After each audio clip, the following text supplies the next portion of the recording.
नमस्कार दोस्तों, the Deepak Goyal show में आपका स्वागत है। पिछले श्लोकों में हमने देखा था कि अर्जुन ने कहा था कि कुल का नाश होने से जो दोष होंगे उनकी तरफ दुर्योधन का ध्यान नहीं है, लालच में अंधा होने की वजह से। लेकिन हमें वो दोष नज़र आ रहे हैं, इसलिए इस युद्ध से हटने का एक कारण ये भी हो सकता है। तो वो दोष कौन कौन से हैं? कुल का नाश होने से कौन कौन से दोष आएंगे, उन्हीं को अब अर्जुन जो है वो डिटेल में यहाँ पर बता रहा है। अगले 3-4 श्लोकों में अर्जुन बताएगा। तो प्रथम अध्याय का 40वां श्लोक इस प्रकार है। कुलक्षय प्रणश्यन्ति कुल धर्मः सनातनः धर्मे नष्टे कुलम कृत्सनम अधर्मः अभिभवति उत। अर्थात कुल का क्षय होने पर सदा से चलते आए कुल धर्म नष्ट हो जाते हैं और धर्म का नाश होने पर बचे हुए संपूर्ण कुल को अधर्म दबा लेता है।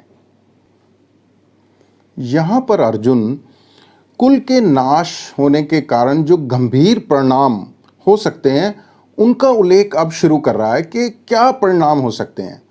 सबसे पहले तो अर्जुन ये कहता है कि जो किसी भी परिवार की परंपरा है या जो किसी भी परिवार की रीति रिवाज हैं, जो किसी भी परिवार के नियम हैं जो पीढ़ियों से चलते आए हैं, वो उनके नष्ट होने का बहुत बड़ा खतरा है कि वो बदल सकते हैं। हर एक परिवार के कुछ अपने रीति रिवाज होते हैं और कुछ हर एक समाज के अपने कुछ रीति रिवाज होते हैं। जैसे हिंदू समाज की बात करें तो हमारे यहाँ पर सनातन धर्म में 16 संस्कार माने गए हैं, गर्भ धारण करने से लेकर और अंतिम क्रिया तक के 16 संस्कार, जो हमने प्रथम अध्याय के 7वें श्लोक के दौरान बताए थे।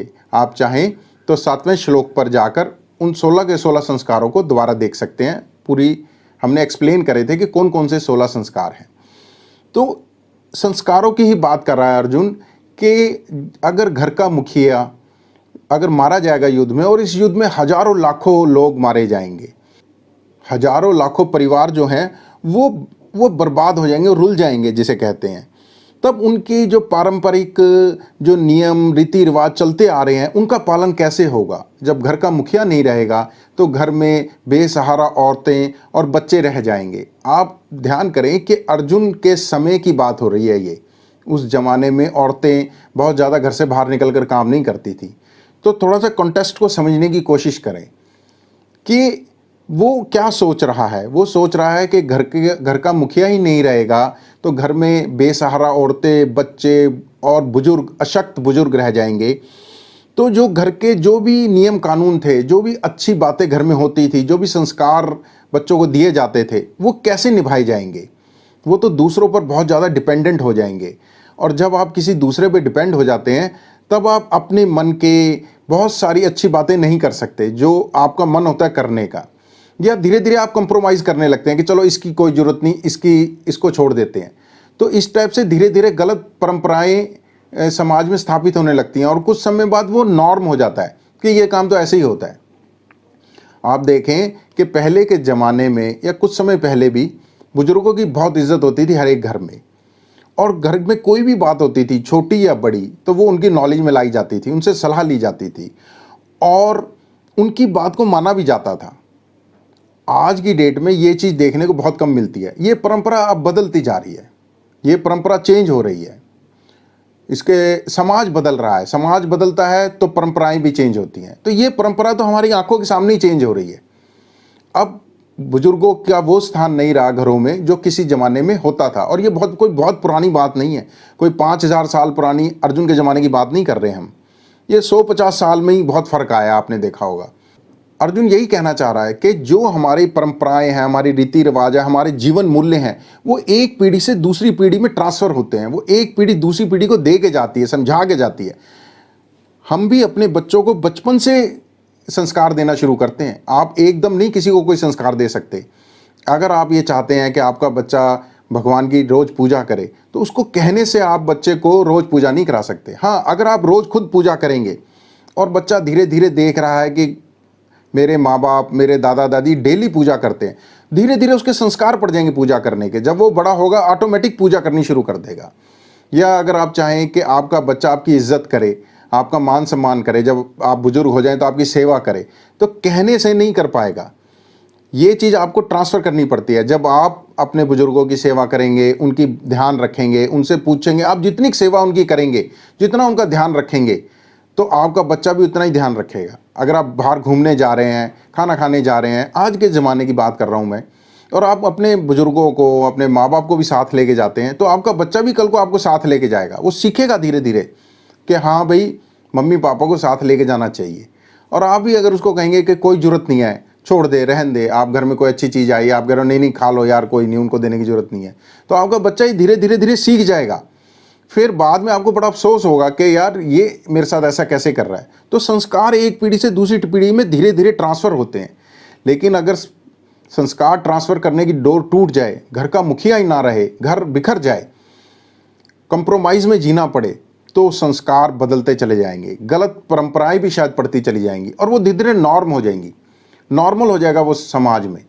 तो इसी बात की चिंता कर रहा है अर्जुन। अर्जुन कह रहा है कि जब समाज की परंपराएं, रीति रिवाज खत्म हो जाएंगे, तो समाज में विकृति जो है वो पैदा हो जाएगी। हम कैसे सिखाएंगे बच्चों को कि क्या आपने करना है और क्या नहीं करना है।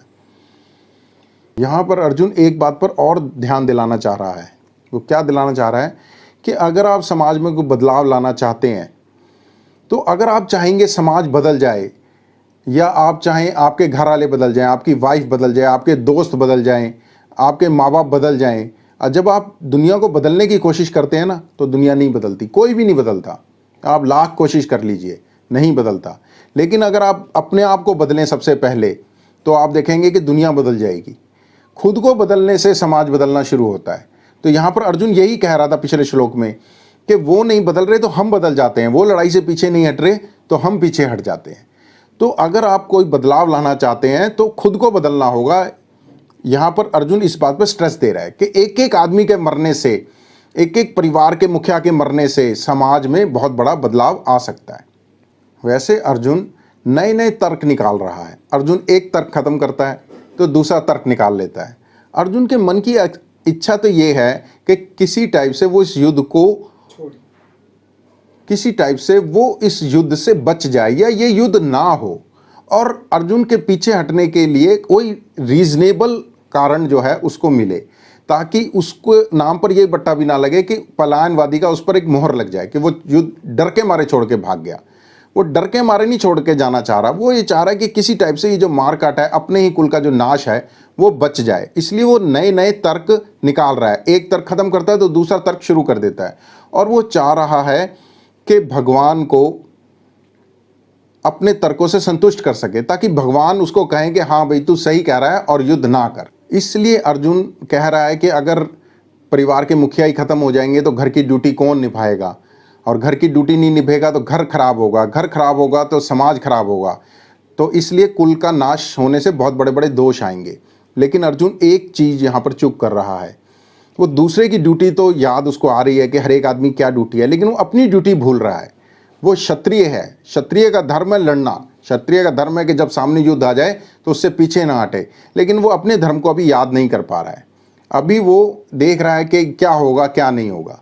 तो अभी अर्जुन आने वाले श्लोकों में भी और क्या क्या दोष उत्पन्न होंगे कुल के नाश से, उनके ऊपर चर्चा करेगा। तो चलते हैं अगले श्लोक की तरफ। धन्यवाद।